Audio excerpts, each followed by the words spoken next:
Olá, eu sou a Samantha. Este é o Arthur, que hoje não está aqui mesmo, porque ele comeu o resto da cadeira dele, e hoje nós iremos falar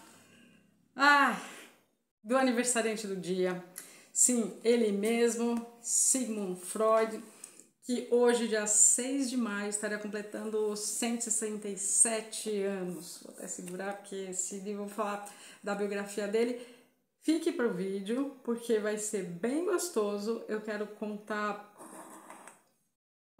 Eu não quero que essa data passe em branco, porque ela é muito importante não só para você que é estudante de psicologia, não só para você que gosta de biografias, mas para nós enquanto seres humanos. Bom, por muitas partes. Freud, Sigismund, na verdade Freud, porque o nome dele foi uma homenagem ao avô, aí ele adotou para ficar mais fácil Sigmund Freud, o Sig. Nasceu, como eu disse, 6 de maio de 1856 em Freiburg, antiga Morávia. E antiga eu digo porque... Eu vou mostrar aqui outra biografia. Antiga eu digo porque daí era... Na época que estava estudando ainda a República... Era Tchecoslováquia. Virou República Tcheca e depois virou Eslováquia. Mas só para vocês terem noção de onde ele foi situado. Freud veio de uma família judia. O pai dele se chamava Jacob. Tinha 40 anos quando conheceu Amélie, 20 anos mais nova que ele, mãe do Freud. Freud foi o primogênito de 8 irmãos. Quero só dar essa geralzão assim, para não ficar chato, não vou adentrar. Vou dizer porque que eu recomendo essa e não a do outras mais profundas, porque eu quero que você conheça, no sentido assim, quero conhecer a biografia de um gênio que esteve aqui entre nós há nem 200 anos atrás e que as ideias ainda estão aqui presentes, mais atuais do que nunca, eu diria. Enfim, nesse cenário, Freud tinha uma família ok, aí vai falar que teve alguns traumas, eu não vou adentrar nesse aspecto, eu vou dar esse panorama. Então, né, e esse pai estava no segundo casamento, então ele teve meio irmãos do casamento, do primeiro casamento do pai dele. Pois bem, Freud nasce 11 meses depois, e atente para isso, 11 meses depois, nasce Julius, o primeiro irmão dele, né, na sequência dele, no sentido de que, quer dizer, ele não tem nem 12 meses, tem nem um ano, e é sabido que ele perdeu o reinado, o trono, porque assim, em 10 anos, quando ele ainda ia completar 10 anos, todos os irmãos já tinham nascido. E aí, assim, não dá pra você dar uma atenção pra um garoto de 9, 10 anos, a mesma que você dá pra um recém-nascido. Então ele meio que perdeu essa mãe, embora, sejamos bem honestos, essa mãe gostava muito dele e ele era o filho preferido disparado, mas assim, preferido de causar raiva nos irmãos. Em que sentido? Por exemplo, bom, o pai dele, não tô me acertando, é que tem tanta coisa pra falar, eu quero só dar você fala, nossa, que legal, não sabia que era assim, porque geralmente as pessoas brincam, né? Freud explica, Freud explica tudo, eu diria. E assim, se você me falar, Samantha, com quem morto você gostaria de conversar, eu diria, nossa, é muito difícil essa escolha, mas ao mesmo tempo quem me conhece sabe da paixão que eu tenho pelo Freud, desde que eu, nossa, fui conhecendo ele cada vez mais, então eu amo.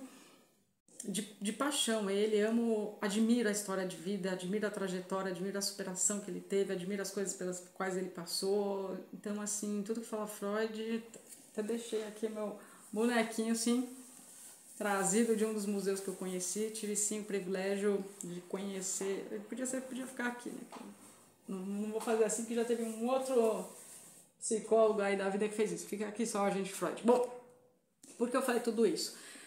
Porque o pai dele era um comerciante, o Jacob, que perdeu tudo. E quando perde tudo, a família entra numa pobreza. E Freud tinha pavor do gueto judaico, que eles tiveram que se mudar, porque daí eles tem de se mudar de Freiberg para a Áustria, que ele não gostava. Ele acabou depois... Ele nunca assumiu desse jeito, mas ele acabou gostando, o consultório dele é lá. Rua famosa, anotem aí. Acho que eu até guardei aqui, vou mostrar. Onde que eu coloquei? Vergassi 19. O dia que você for à Áustria, for a Viena, não deixe de conhecer, porque assim... aqui. Tenho, gente. Eu tive... Minha tia, fiz uma viagem com a minha tia inesquecível, com a minha tia e com meu primo. Tomara que vocês estejam assistindo. E a gente foi até a Áustria e eu tenho o que hoje é um museu. Essa é a foto clássica, né? Ele tinha aqui por volta de 60 anos. Eu guardei um panfletinho desses do museu. E eu tive a oportunidade, e sim, fui bem afortunada de, a essa época, com meus 20 anos, 20, 21, segundo, terceiro ano de faculdade, guardar aqui com carinho, ter conhecido a casa, né, onde tudo começou, tá lá, ver o divã, ver a biblioteca dele, enfim. Então, Freud o pai era um comerciante e um comerciante que acabou falindo. E aí, quando ele falha, a falência, a família tem que se mudar e faliu por incompetência mesmo. E Freud meio que, não é que nunca perdoou esse pai dele, é que não aceitou a condição com que esse pai acabou colocando eles devido à perda, ao mau traquejo de comerciante que ele teve, perdeu tudo, enfim. Freud era, então, já apaixonado por livros, todas as biografias dizem mais ou menos a mesma coisa, com seus 7, 8 anos ele já era um apaixonado, o pai dá assim uma bíblia a ele.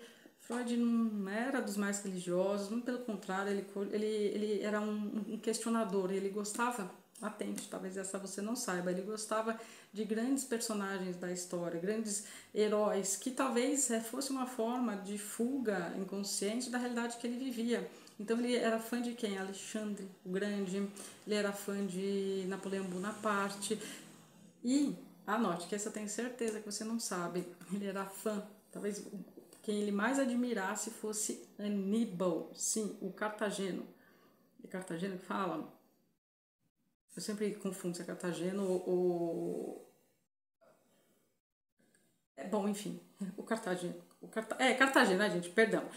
O pai do Aníbal, certa vez, disse pro Aníbal, acho que é Almir Barca, disse pro filho, você me prometa que você irá enfrentar, lá no altarzinho lá da casa, você me prometa que você irá enfrentar os romanos. E por que isso é importante? Porque houve um episódio assim pontual na vida de Freud, todo mundo sabe isso, todo estudante, algum professor deve ter dito, se não disse, pelo amor de Deus, professores, voltem a dizer que essa leva nova de psicólogo está muito enxuta, então leiam Freud, enfim. Teve um episódio que o pai dele, judeu, né, mais ortodoxo, já estava com um chapéuzinho e foi passear, e passou um cara e deu um patado na cabeça do Freud, do Jacob Freud, o pai dele, e jogou o chapéuzinho assim pro meio fio da rua. E aí o Jacob estava contando essa história pro Freud. Aí o Freud perguntou, tá pai, mas e aí, o que você fez? Aí o Jacob respondeu pro filho, eu fui lá no meio fio, peguei e fui embora, não falei nada. O Freud ficou indignado, isso pautou assim sessões de terapia dele, cartas que ele escreveu, enfim. Porque assim, como meu pai não fez nada? E ele gostando desses imperadores, dessas pessoas que, né, conquistadores, gente que toma a frente. E aí quando ele sabe, né, estuda, enfim, ele adorava os egípcios, mitologia grega. Ele era um estudioso nato, enfim. E aí ele se depara com Aníbal, passa a ser assim um grande herói na vida dele, porque o pai do outro fala, você vai lá e promete, porque ele foi criado numa Áustria que estava sobre o imperador, né, o Império Austro-Húngaro, e era uma Áustria extremamente antissemita e católica. E o Aníbal, ele era semita e católico, e não católico. Por isso ele foi lá, atravessou os Alpes e foi lá se ver com os romanos. Enfim, então Freud foi permeado por muita... Freud tinha muita fantasia, ele tinha sonhos de grandeza. Tem episódios quando a família empobrece, ele tem o Zerija, aquela questão do gueto, todo mundo pobre, aquela coisa ele não gosta, ele se volta ainda mais para os estudos dos livros. Ele é relatado como um menino que adorava literatura, e ele adorava muito mesmo, lia de tudo. O quarto dele, que as pessoas acham que ele tinha um quarto, não, todo mundo morava junto nos corredores, nos quartos, né, a família, e ele com 8 anos uma vez disse para a mãe, o piano, né, já não gostava de música, mas teve muita implicância com as irmãs, né, principalmente as meninas. A irmã foi tocar, tal, né, costume da época, e aí ele falou pra mãe, tá me incomodando aí o barulho. A mãe se desfez desse piano. As poucas velas que tinham em casa era para as leituras dele, para os estudos dele, enfim. Bom, acabou que ninguém acabou tocando piano por coisa nenhuma. As irmãs ficaram aquela coisa, o queridinho da mamãe, o queridinho da mamãe.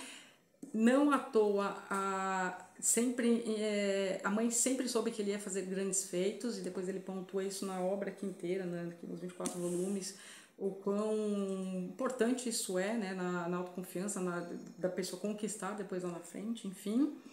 Esse episódio com o pai marca muito, porque, né, tipo, faltou aí tá, bom. Enfim, ele entra em medicina, assim, Freud era médico, tá? Antes de ser o pai da psicanálise, como todo mundo conhece, ele era médico, ele gostava muito de neurofisiologia e histologia. Na verdade, ele queria ser um cientista e não um médico, né? Tanto que ele demora 3 anos mais para sair da faculdade de medicina e, bom, tá bom, vamos, vida que segue, que eu não vou ficar entrando em detalhes de nome de irmão, nome de pai, enfim. Freud casou virgem, sim, com 30 anos. Marta Bernays, que foi a esposa dele, que amou, que ficou com ele até o fim da vida. Eles ficaram juntos 50 anos. Marta Bernays e ele mantiveram um contato lindíssimo por cartas. Freud idealizava ela de modo bem romântico, cartas todo dia, né, gente? Não tinha WhatsApp, então era carta todo dia, carta aqui, a carta que vinha.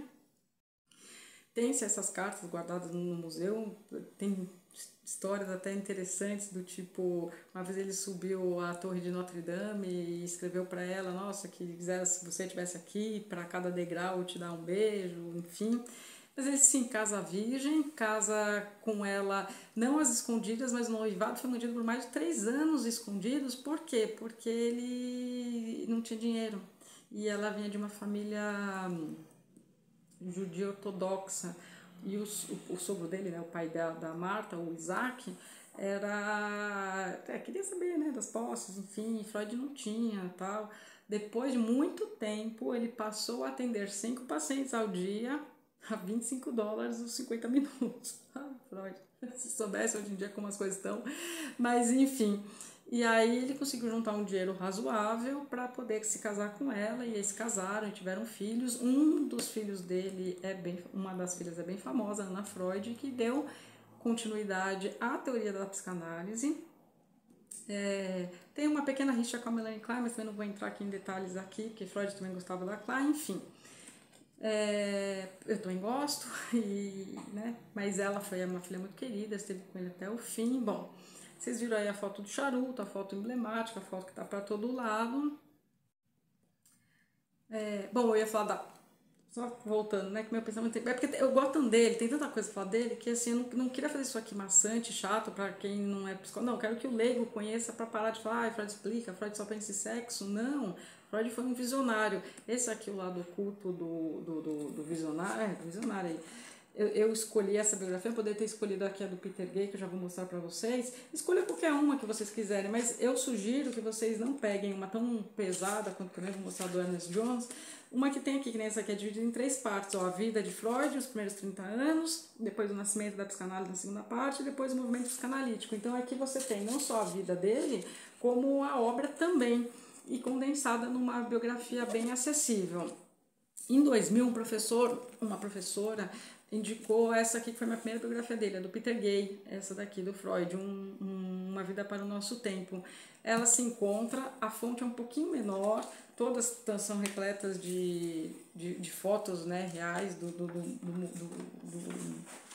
dele mesmo, do acervo, cartas, enfim.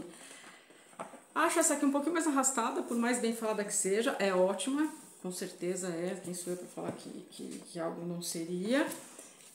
E a gente tem a clássica do Ernest Jones, que é dividida em 3 volumes, eu confesso. Eu tenho essa aqui, a primeira. Essa aqui foi até um presente, ó, 2000. Meu aniversário de 2000 eu ganhei de um amigo querido, o Gilson, me presenteou. Tá na faculdade, tudo que é de Freud eu quero ler. Enfim, já vi que tem várias outras biografias que eu falei, gente, ó, podem me presentear, porque eu leio, gosto e comento. Porque essas aqui, que são divididas em 3... abordam outras partes mais densas, mais técnicas, e aí quem não quer saber de tudo fica chato. Então eu recomendo algo mais nesta linha, tá? Vou fazer alguns pequenos alertas. Por favor, gente, para de falar que Freud usava drogas, que Freud gostava de cocaína. Eu fico assim, com pavor quando alguém fala isso.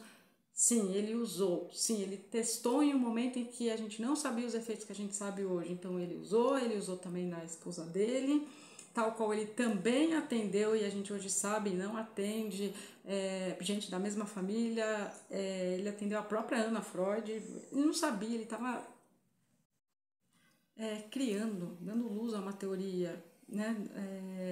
Isso a gente tem que levar muito em consideração. Então, erros foram cometidos. Ele reconhecia, muito humilde, um exímio escritor, um exímio palestrante. Ler ele por ele mesmo é gostoso, gente, não é difícil. Eu sei que a Companhia das Letras lançou volumes separados, você não precisa comprar a obra inteira. Então você pode começar, eu indicaria as 5 lições de psicanálise, você pode ler O Mal-Estar na Civilização, você pode ler O Futuro de uma Ilusão, enfim. E cada livro desse traz mais de um texto, tá? Saiba disso. Bom, vamos se encaminhando para o final, né? Que é tão triste. É tão triste porque daí Hitler vai tomando o poder. Não, ele não tinha ciência, tá? Tem umas biografias aqui que criticam e tudo mais, do tipo, poxa, mas ele não sabia, não estava vendo? Hitler estava em ascensão com o partido nazista, mas como o antissemitismo sempre existiu, sempre perpetuou, né, a vida dele, era assim, alguém que vai vir aí com alguma restrição, alguma coisa, não imaginava a proporção que fosse tomar. Freud tinha medo de morrer, tá, gente? Assim, ele tinha medo da morte e ele sempre achou que fosse morrer com 51 ou com 62. Errou, né? Mestres também erram. Ele morreu com 83 anos.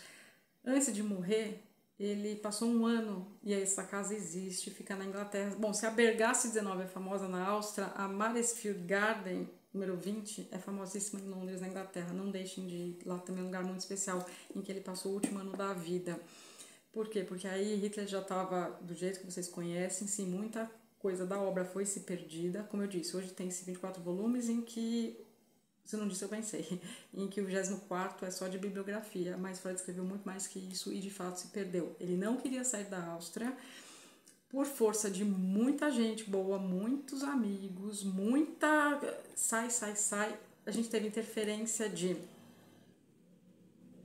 da princesa Bonaparte de Paris, entrando em contato, colocando à disposição todos os seus bens para que ele saísse, porque daí já estava já difícil sair, visto e passaporte, e mais carregar as coisas dele toda para a Inglaterra, e a gente está falando de um senhor de 82 anos de idade, então não foi nada fácil esse trâmite. Teve também contato, influência, ele acabou fazendo grandes amizades ao longo do tempo, de gente que entrou em contato com o presidente Roosevelt nos Estados Unidos, para o departamento de lá entrar em contato com a Alemanha para falar, deixa pelo menos ele sair. Por fim, acabou que ele saiu, ele, a esposa, a filha, alguns filhos que ficaram morreram, livros dele foi queimado, mas essa viagem de trem que ele já tinha medo, você fala, por que ele tinha medo? Porque com 3 anos e meio mais ou menos, ele teve que sair de Freiburg para Viena de trem. E esses 2 primeiros anos da vida dele, ele foi criado por uma babá, quando a família ainda tinha. Foi criado por uma babá, é controverso o nome, ninguém sabe ao certo se é Mônica ou se é Reise, mas essa babá era bem católica, e aí esse trem lá, quando ele tinha nem 4 anos, olha como marca, né, a vida da gente. Quando ele tinha nem 4 anos, né, ele viu, sei lá, umas fumaças saindo do trem e ele achou que fossem as almas do inferno, sei lá o quê, porque a babá ficava falando de Deus, diabo, enfim, e aí traumatizou ele pelo resto da vida. Então ele não queria também ter feito essa viagem de trem, que foi feita para ele fugir do avanço dos nazistas. E acaba que ele até compara com essa coisa de grandes conquistadores, ele compara essa saga dele de ter feito, todo mundo que se mobilizou para tê-lo ajudado, mas o ter atravessado a noite inteira de trem, ter chego lá, enfim, essa coisa épica com o Guilherme Conquistador, no feito de 1066, ele se comparou. Não é que Freud tinha uma mania de grandeza, Freud idealizava muitas coisas, Freud lia muito e Freud se refugiava nessas coisas. No aniversário de 80 anos dele, para você que está aqui, já leu, gosta de literatura, enfim, Freud era amigo, sim, de Thomas Mann, que eu disse aqui há pouco em outro vídeo, Montanha Mágica e outros livros tantos. Ele escreveu uma carta de felicitações de aniversário de Thomas Mann, assinada pelo Thomas e pelo Stefan Zweig. Sim, eles eram amigos, eles se conheciam, então no aniversário de 80 anos foi isso. Pois bem, queria pegar aqui outra biografia para ler aqui um trechinho, um negocinho para vocês. Freud, então, chega em 38 na Inglaterra. Chegando na Inglaterra, esse último ano já está bem sofrido, porque, né, falta do charuto clássica. Freud desenvolveu um câncer, um tumor extremamente maligno e agressivo na boca. Os últimos 10 anos foram difíceis, mas esse último ano foi assim insuportável. A filha dele, a Ana, cuidava dele, a esposa cuidava dele. Freud gostava assim de cachorros, ele tinha o Xoxô. Pelo último ano, pelos últimos meses, já estava tão aqui descarnado, já cheirava tão mal que nem o cachorro conseguia ficar perto dele, e aí ele já estava em sofrimento, morfina, analgésico, nada mais aguentava, ele não conseguia mais escrever, não conseguia mais ler, e aí a morte dele foi dada por, diria, uma eutanásia assistida. No primeiro momento a filha hesitou, a esposa também, né, tentaram convencê-la do contrário, mas não tinha mais o que fazer, já estava se progredindo já muito mais rápido, e o combinado que ele tinha feito há 10 anos antes com o médico dele, acabou que aconteceu no dia 23 de setembro de 1939. E aí a gente perde esse grande gênio que ficou aqui entre nós durante 83 anos e que cunhou uma das teorias mais belas, mais bonitas, mais atuais. Enfim, aí eu vou ler aqui um trechinho que o Peter Gay cita, mas está entre aspas, tá? Foi o próprio Freud quem escreveu. E ele escreveu por Stefan Zweig, tá? A tarefa fundamental da psicanálise era lutar com o demônio, entre aspas, o demônio da irracionalidade, de maneira equilibrada, mas, acrescentou ele Freud, esse mesmo equilíbrio que reduz esse demônio a um objeto científico inteligível apenas fazia com que suas ideias a respeito da natureza humana parecessem ainda mais desalentadoras, ainda mais inaceitáveis. Não admira que a humanidade, em sua maioria, tenha se defendido e rejeitado furiosamente a mensagem de Freud. É um lugar comum que, hoje em dia, todos nós, reconheçamos ou não, falamos freudianamente. Tá aí, sofreu muito para expor essas ideias lá, quase mais de 150 anos atrás. E até hoje tem gente ainda que não entende, que rechaça, enfim. Freud explica. Freud foi um gênio, Leia a biografia dele se você se interessar por leituras. Você que é estudante de psicologia, pelo amor de Deus, leia uma dessas, qualquer uma, mas não tem como depois no futuro você atuar em clínica ou minimamente falar de psicologia sem ler Freud. Não mencionei aqui que aqui estaria a briga com Carl Gustav Jung, o que seria o Príncipe Herdeiro. Não mencionei a Sociedade das Quartas-Feiras, que foi a sociedade que ele montou. Não mencionei a treta com Adler. Não mencionei Fliess. Não mencionei um monte de coisas. Nossa, você está dando uma aula de psicologia? Não. Eu simplesmente quis hoje trazer muito amor e carinho. Alguém que completaria 167 anos, mas humanamente viável para um ser humano, quis trazer, sim, uma singela homenagem de alguém que eu admiro muito, não só por eu ser psicanalista e seguir os passos dele, mas para não passar em branco, né? Grandes gênios a gente vê com... Já era época e hoje em dia ele se faz mais necessário do que nunca. Então, não deixe de ler, não tenha medo das obras, tá? Eu já falei aqui algumas, o vídeo até longo, tô vendo aqui já 23 minutos, já vou encerrar. Nem deixei o cão aqui, porque senão ele vai querer me estragar o SIG. E é isso, gente. Leiam biografias de quem vocês gostam. Parabéns à data de hoje, que nunca passa em branco para nenhum psicanalista. Tá bem? É isso. Até o próximo vídeo do canal.